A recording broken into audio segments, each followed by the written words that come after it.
So basically what you have here is you have a lot of resources here that helps with job search, like because it's really what I have created it for, but I've been using it also now to archive, resources for supply chain management generally in terms of maybe professional development and all of that.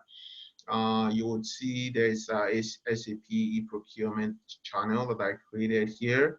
There's the SCM professionals resources here also.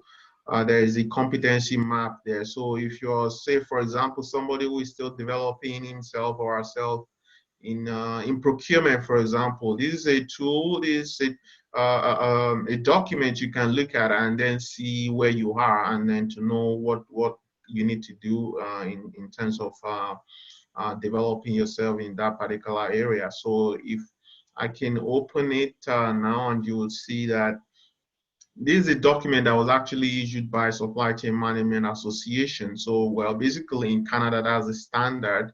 So I know at some point I put in a link on the WhatsApp group for folks to join this. It's basically a mentoring platform, and a mentoring platform where you have access to resources and information. So I onboard people here and I provide this information free to them. Say, for example, you need interview tips, for example.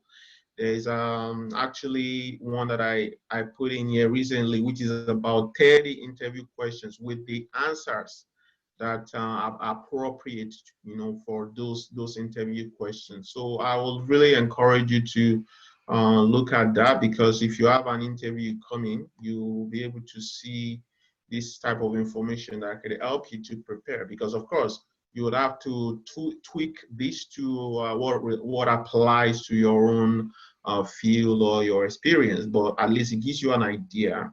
So these are the type of things you would see here. I encourage you to join. And if you have people who are also in the job search, activities, this is also a place where they could have access to a lot of information. Deals with branding, LinkedIn, and all kind of things like that. You would see those kind of resources there. So I just thought I should share this, so that people would know that this type of thing is available. So let me quickly go to what we were supposed to talk about today before I hand it over to Maidul. So this is a Procurement Month channel. So you have different channels. This is a Procurement Month channel. Then I have this report, this paper here. This paper is actually kind of what gives you an idea as to what we're trying to do for this Procurement Month group, Procurement Month discussions. You would see a lot of issues that procurement is facing at this point in time. I believe Maidul looked at it. I'm not sure if there are other guys who were able to have the opportunity to review, but this is something that gives you like a deep dive into the challenges that procurement is having at this moment.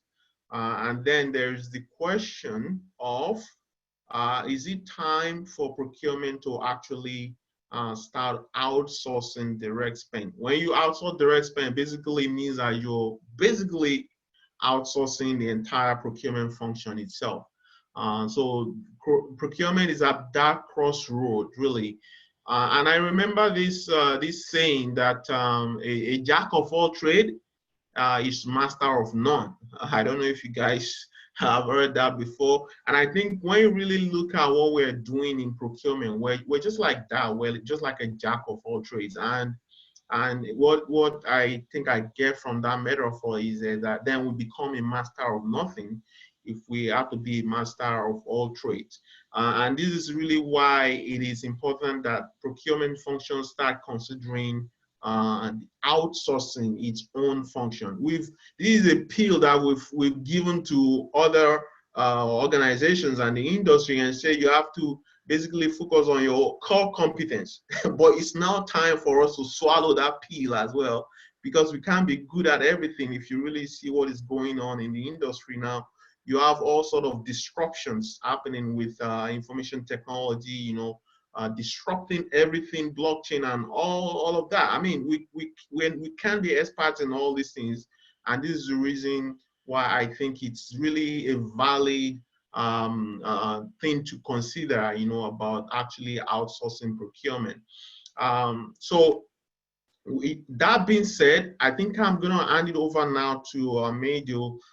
For each section that we're going to discuss today, hopefully, if we can have all the guys that we've engaged to kind of give us some ideas into these these specialties in procurement. We have Maidul talking about the procurement outsourcing itself. He works with an organization that does that, so I think he's the right person to be able to discuss this. Let me share Maidul presentation. Good enough, he was able to send this to me just before this whole thing started misbehaving. You know, it's funny, sometimes you thought you were ready until, you know, you're about to start and you realize that you're not really ready. So let me sharing its pause. Just a few minutes. Let me get that.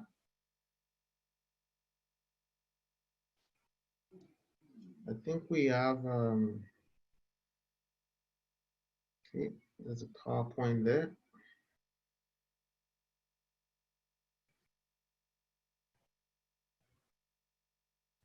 Okay. Hi, Maidul. Yeah. Let me know if. Okay. But there. Okay. So is that Maidul there? Yes, I'm here. Are you getting me, Abi? Oh, I can hear you loud and clear. Okay. Okay. So shall I share my screen, or I will go through you, because I'll have to navigate it? Yeah, I'll do that for you here. Let me just do the presentation on this side. Or I can try to share my one also. Can I have a try? Okay, let's try if you okay, want. Okay, I can share my one. Okay then, let's try. Right. You're gonna start screen share while the other person is sharing. Can you stop sharing your one? Yeah, I'll do that. Okay, then I can start. Okay, stop it. Okay. Yes, I'm trying.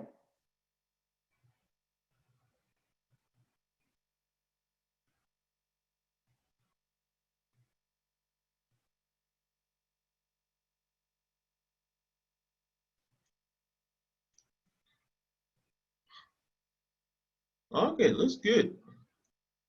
Getting me? Yeah, we can see now. I hope the other guys can see that as well. Just a second. So you're not getting my screen, right? Yeah, I can see it. I can see it. Is everyone seeing? Let me check. I think I unmuted everybody. Let me unmute and then. Hello. Can you see the screen? Yeah, we can see the screen, but it's kind of too big. Okay. It's too big. We are not seeing the whole, the entire page. We can't see the entire page. Only with audio. Sorry about that. Audible right now? So Maidul. Yeah. So they're saying they can't see the whole screen. It looks like the screen is kind of out of zone. Okay.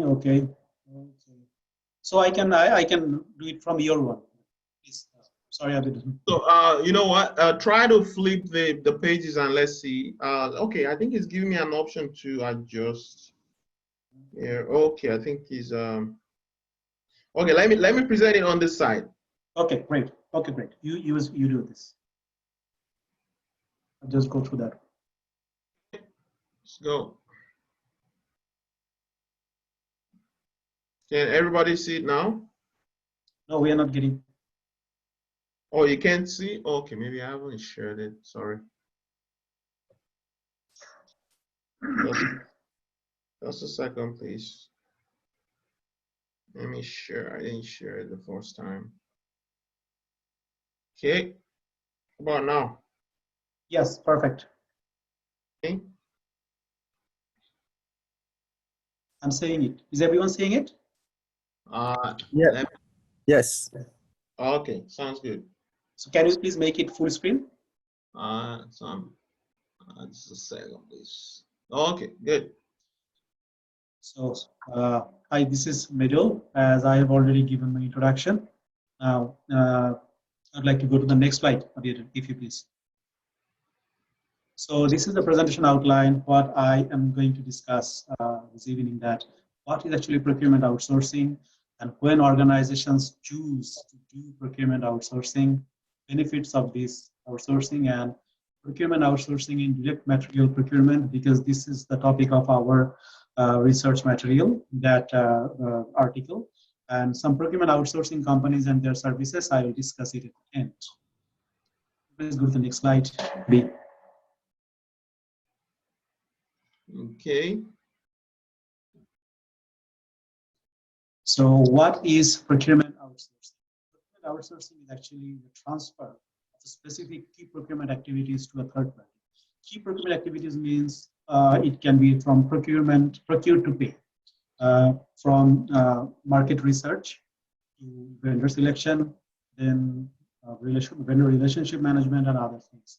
So procurement service providers who actually are hired by organizations as procurement service providers, they usually ask for these things below against commitment to saving the delivery. Three things. They actually charge for like a fixed remuneration from the main organization, some incentives, or some performance-related fees, percent of savings, like this. For example, where I am currently working at OECM, Ontario Education Collaborative, they charge a percentage for each procurement. Now, what we see actually that organizations do procurement outsourcing, when they do this, they usually do this for indirect material procurement. Procurement categorization, vendor management of indirect materials and services. Those indirect materials are usually outsourced. Direct materials, outsourcing direct materials, that is not yet been practiced. Next. So, next, Abhi. So nowadays, these procurement activities below are outsourced most frequently. If you see that procurement operations, if we think from the transition of procurement, like about like the previous century, for example, it was before transactional procurement, the era of transactional procurement.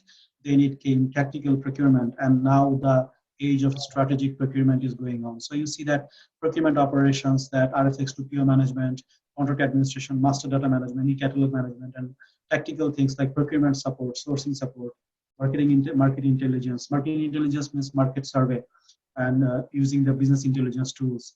And the other one, services sourcing and category management, or strategic inputs here. So all these things are being done by procurement outsourcing organizations. Now, I would like to discuss matrix with you. This matrix has very resemblance with the make or buy decision matrix. Abiodun, next, please. So the thing is, you see that it has also the similarity with like build or transfer.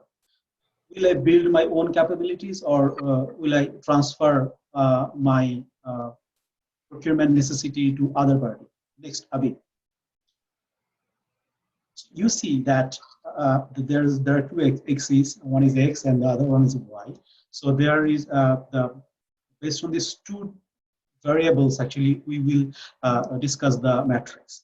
At Y-axis, you see that relative strategic importance, and the other one is X-axis is the ability to successfully manage category in-house. That means that importance of an organization, strategic importance of an organization, and the other one is capacity of that organization. So when an organization actually thinks that they will build the in-house or they will do procurement outsourcing, they usually think from this side. So you see that when actually their capacity is high and their strategic importance is also high, they build own capabilities. They go their procurement in-house. They do not go to other party, they do not go to third party. But when the ability or their capacity is low and the importance is low, they usually consider outsourcing. And you see in the middle, it is very subjective. When these both categories are medium, they can build their own capabilities or they consider outsourcing. They take decision based on value and it varies from case to case. Next, please. Now you see that Director of Procurement, European Municipality, they told that outsourcing procurement activities, why this is very important to them. They said that the lack of in-house resources to properly manage and resources or time, lack of all these things actually let them go for procurement outsourcing. So outsourcing procurement activity is necessary for us because we lack the in-house resources to properly manage such areas, catalogs, or invoices. Outsourcing also provides us access to market pricing and that we don't have the resources or time to develop. So they go procurement outsourcing. That one. Please go to next. So I am discussing now the benefits of procurement outsourcing now. So first and foremost, that is definitely savings and compliance tracking. So when an organization actually do procurement, saving is the major thing. They try to ensure that there are some bottom line savings.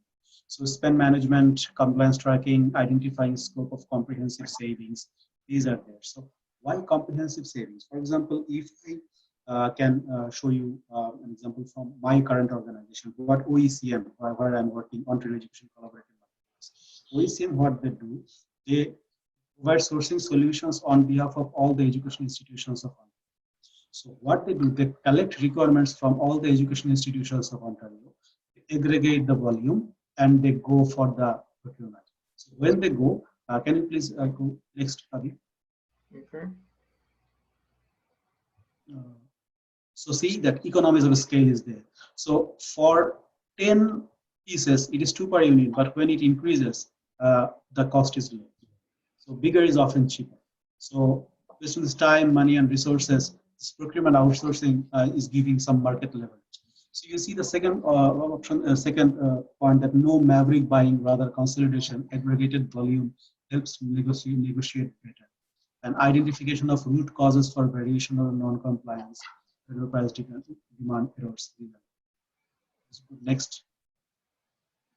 So why procurement outsourcing is important? Because it actually gives operational efficiencies. Because when an organization gives the responsibility to a third party, that organization is expert in procurement things, sourcing solutions.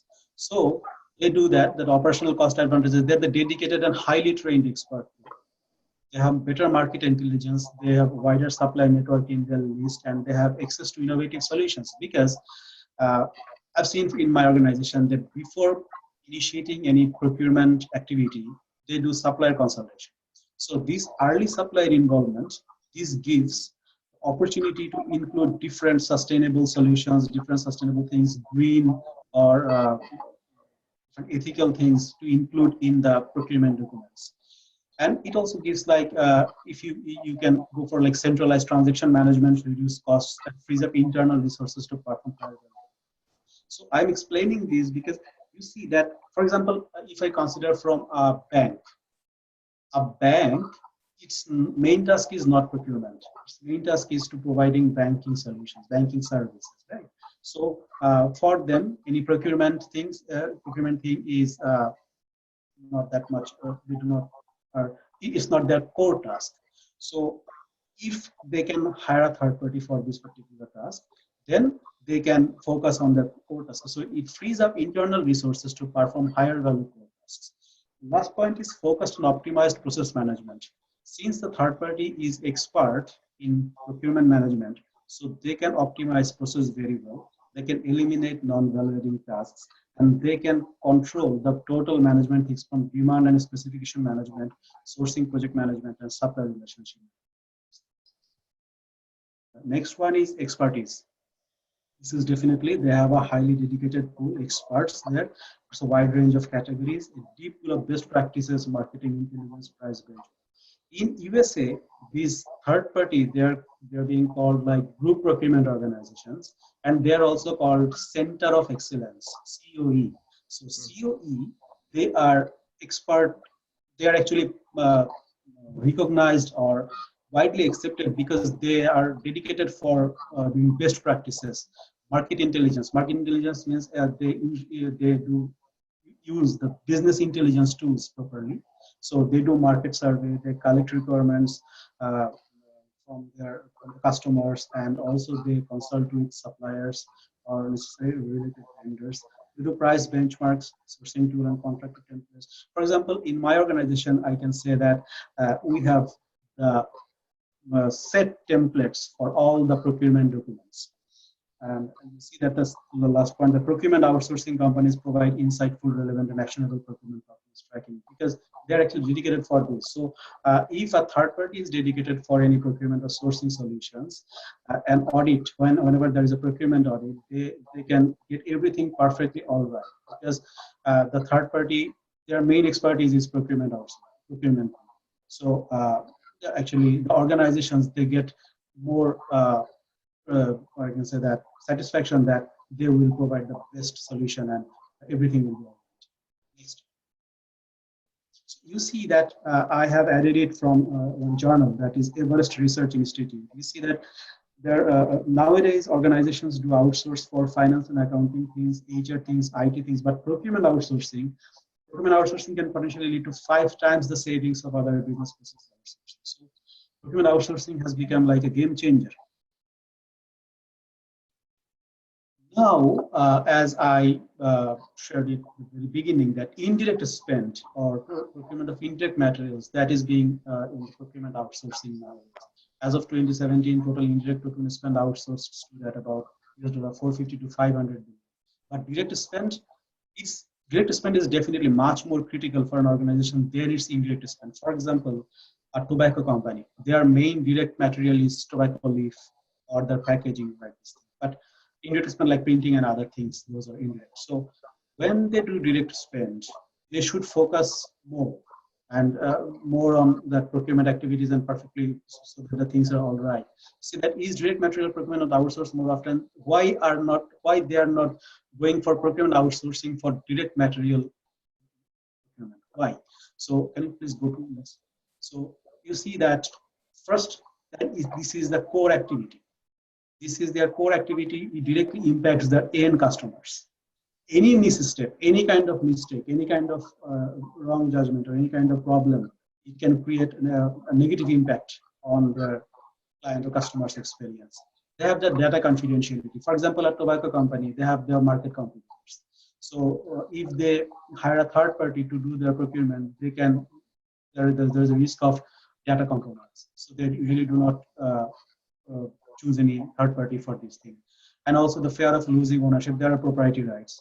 There are perception of increased risk, and many enterprises lack the initiative to innovate this process. There is an important thing here that to innovate, an organization needs to go out of their corporate inertia. But nowadays we see that experiment new things, people or organizations, they're usually not that much interested. So they are not going to, they are not that much interested to go to hiring third party for procurement outsourcing for direct procurement materials, direct material procurement. So there an inertia exists. So the drivers for direct material outsourcing, what I say, this is, I have already discussed this, but if you see that the process simplification and standardization, if they go for direct material outsourcing, they will get these advantages. Process simplification, through their process simplification, process will be simplified and standardized because they will hire an expert team for their sourcing solutions. They will get access to process best practices. As I've said that the procurement outsourcing providers, they are being called like center of excellence, and they have all the standard templates, the best practices, and need for risk management and spend visibility and control, and the analytics, insight, and data management capabilities. You'll see that nowadays, IBM, Accenture, the very, very big market players, they are now doing this procurement outsourcing. So they are managing data very professionally. So when they are being hired for any like procurement outsourcing this thing, they definitely do it very well and very efficiently. It is being like that. And availability of increased technology leverage. innovation, the chance of any opportunity of innovation they can propose. And I have borrowed this particular picture of the by geography and by industry, these two circles from the research article. You see that next, you'll see that the BFSI, no, the previous one, BFSI means banking, financial services, and insurance services. They are using this procurement outsourcing things more. But the others, their manufacturing, it is increasing, but banking, financial institutions, they are using procurement outsourcing more. Why? Because as I shared that this procurement thing is not the core task of banking or financial service or insurance organizations. This is not their main task. So they're really next, please. Now I am giving example of some procurement outsourcing companies. We'll see that the IBM, Accenture, GEP, Capgemini, Genpact, they are now actually in the leading position as the procurement's outsourcing service provider. So you see that they are offering all kinds of sourcing or procurement management things like spend analysis, category strategies, order management, invoice processing, spend analysis, transaction management. So it is really a very good thing to see that these big companies are now providing these our procurement outsourcing to different organizations. You see that strategy and transformation, sourcing, supply management, they're all the same thing, that procurement is being strategic. It is being considered from the strategic point of view. And big players are now doing procurement things more professionally. So